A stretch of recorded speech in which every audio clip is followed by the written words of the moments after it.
Alright guys, Jake here. We're back in the garage today. We've got the 94 Kawasaki Bayou KLF 220. Been working on that. It's a project my son and I have been doing. If you're subscribed, you've been watching the progress. But today, we're going to go ahead and get some of these parts we got installed. We're going to start with the taillights because the rear of the bike, the fender, the rear rack is already installed. So we'll start there. Alright guys, we're at the rear of the bike. We've got the original taillights sitting in place. We are going to be replacing those with a 10 LED rear taillight. This actually is a trailer marker light that we're going to use in place of the original taillight. They are incandescent bulbs that were in there. The reason we're going to replace them is because there's nothing left to repair the wiring. Now I could certainly go inside, resolder a wire on there and make these work. We figure a little upgrade to an LED would definitely be in store. Now if you notice, the new taillights are not a perfect fit in the housing like the OEM. It's also a 2-wire light, and underneath we have this. This is what it came with. So we'll have to repair that, get a connector on there, as well as figure out which one is our ground and which one is our taillight feed. Now the reason there's 3 is because this bike did have the ability to have brake lights. There is a kit out there where you can mount a handlebar switch and a foot switch in order to activate the brake lights. This bike does not have that.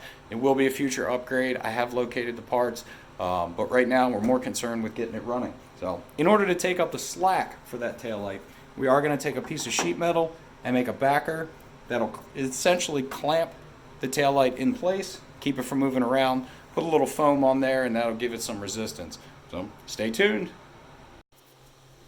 Alright, now with our lens removed, we go ahead and line up our taillight base on the piece of sheet metal, mark our holes, and going ahead and get the mounting holes drilled. I have this on a piece of wood so that way we don't go into the top of the workbench.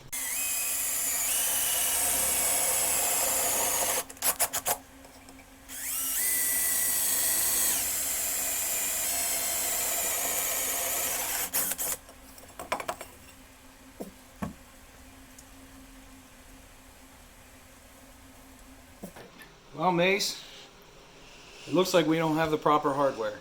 We have some that might work, but let's get it all match set. And we have no stainless. The only stainless we have is way too big to install taillights. So, off to the store we go.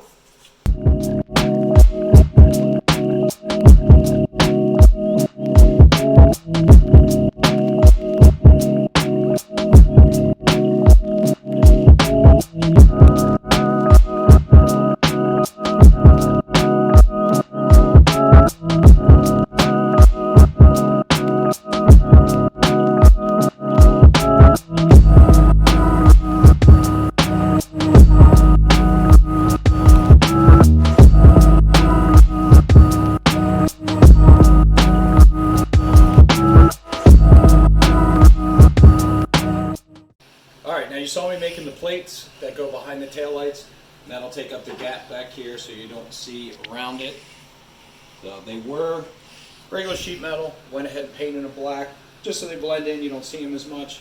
And I've also taken the housing for the taillight and painted that black as well, just so everything blends in with the theme of the bike. Everything's, well, it's all black. So, but first we need to figure out which wire is which. So we've got 3 wires back here. As mentioned before, you could have the ability to have brake lights in this. So there are 3 wires for your brake light, your ground, and your running light. So we're going to go ahead and make these wires hot so we can test them out, see which one's power, which one's ground. Now, we haven't gotten our battery yet. It was supposed to be here yesterday. Let's just say the shipping company, well, they're late. So we're going to go ahead and turn on our booster pack, send power to the system.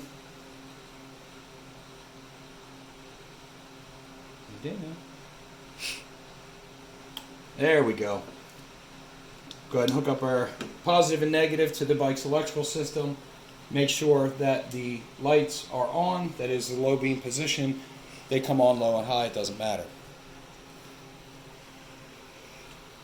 So we've got our test light here, and I like this test light because it'll do both power and ground.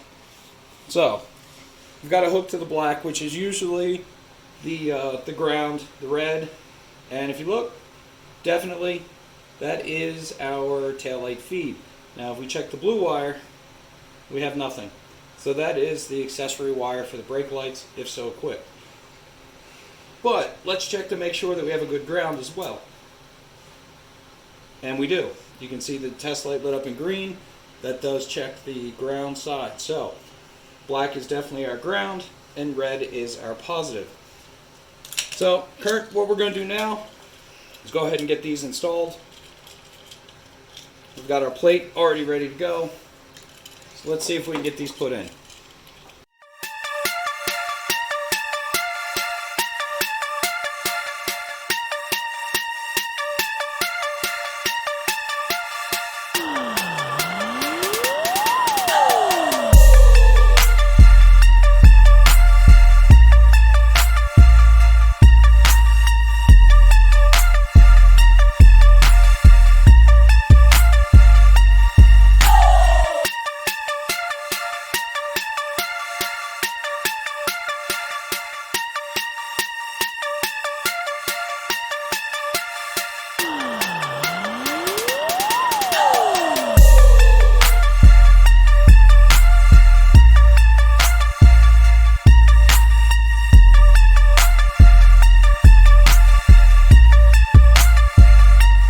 Alright, now I've gone ahead and chosen banana plugs on this.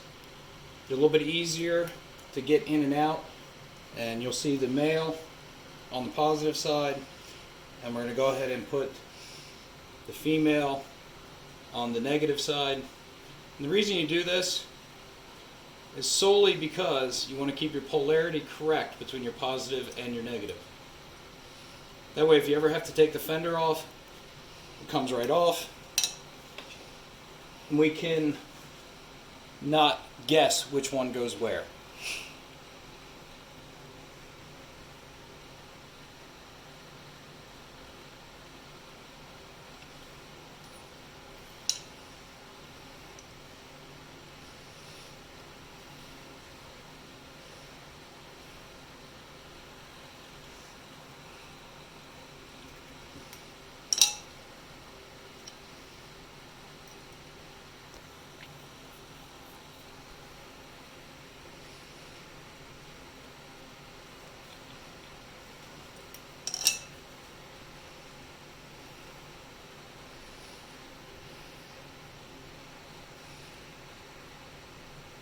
And there you have it. Red tail light, no lens. So, run back to the workbench, grab the lens we forgot. Snap it on there.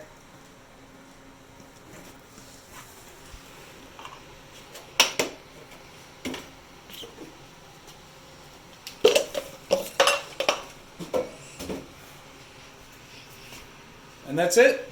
Nothing to it. Extremely bright. Got tail lights installed. Went ahead and took care of the other one. I think we're good to go for today. Subscribe. Stay tuned. Like it. Make sure you ring the bell. You'll get updated on notifications. New videos coming out. Next video should be front end, headlights, light bar, front bumper repair. Still got a long list of things that need to get done. Thanks for watching. Subscribe.